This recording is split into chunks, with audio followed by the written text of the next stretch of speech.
the fact that patients with this disorder can override that entire system and ultimately voluntarily decide not to eat is one of the most significant unanswered questions, I think, in the field. From signs and symptoms to stigmas and solutions, learn what steps researchers at the University of Illinois are taking to address eating disorders' biggest mysteries. You're listening to Decoding Life with MCB.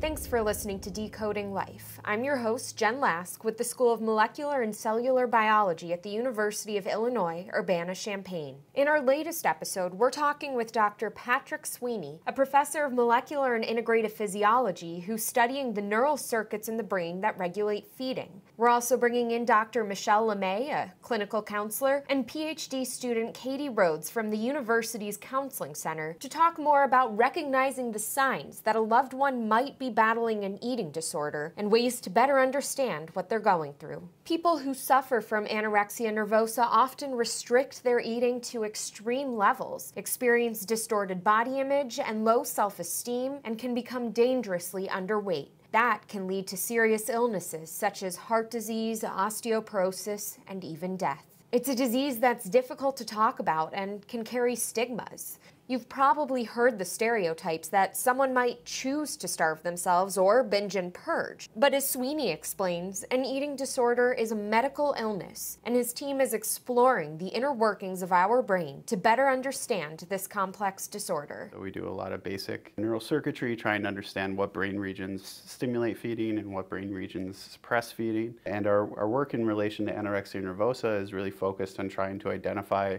circuits in the brain that suppress food intake and are also activated by stressful stimuli or stimuli associated with anxiety. And the reason for this is because anorexia nervosa is a disorder sort of characterized by both feeding deficits, so suppression of food intake, and lower body weight.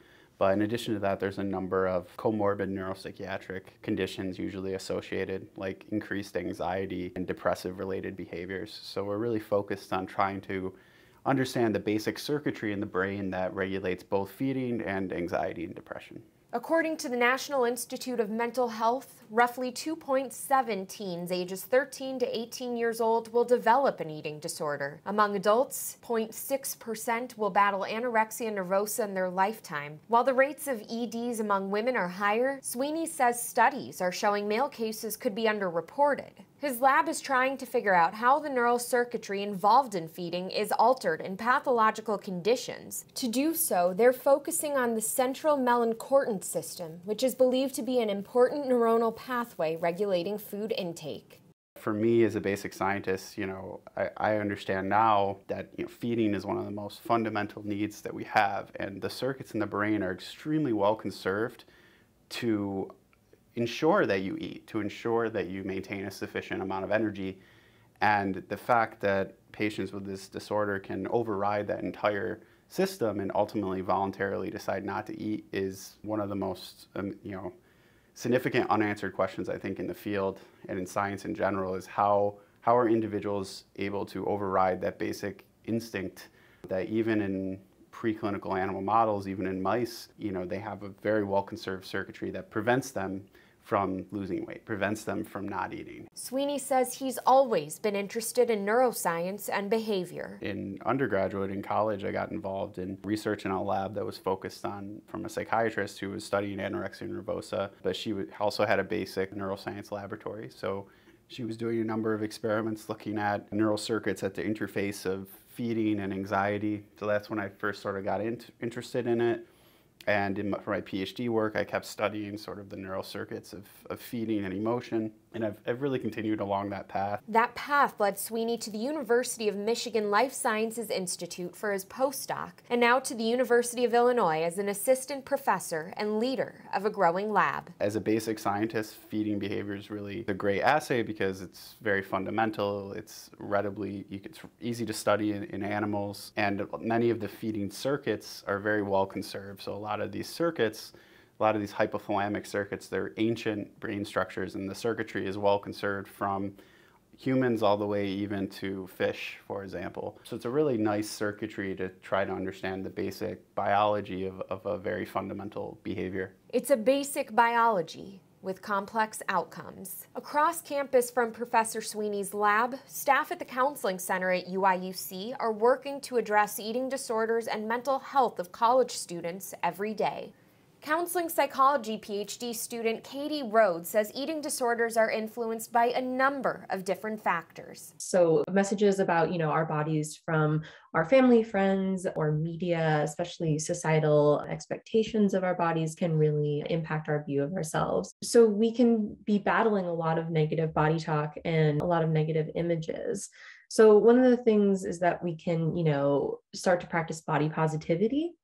And that's an effort to accept all bodies as they are, regardless of shape, size, skin color, or physical abilities. And this is challenging because we do get so many negative messages about our bodies or what our ideal body should look like. But these ideal bodies are often unrealistic, and there's a gap between what the expected ideal body is and our own, which can cause us a lot of significant distress. As Rhoades notes, there's a misperception that thinner bodies are inherently healthier. Health is based on what you discuss with your doctor and keeping up with, your stats and how you feel in your body. And in reality, that there's a lot of different ways that our bodies can be healthy. So being able to accept our bodies and not compare ourselves to others is a major shifting point in breaking stigma.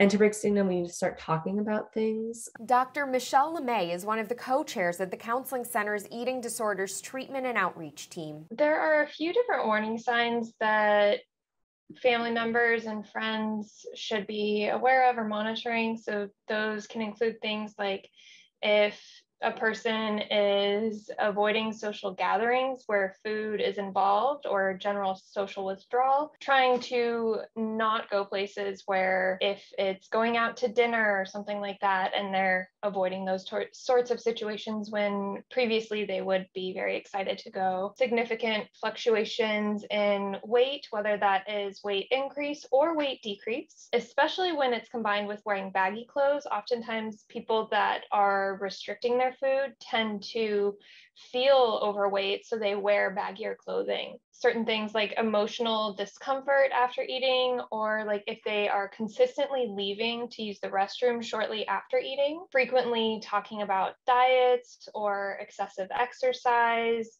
whether that's things that they're wanting to do or things that they are doing, and preoccupations or focus a lot on food or weight or exercise. This can be something that shows up especially with like social media use, whether they are following a lot more pro eating disorder people or that sort of thing.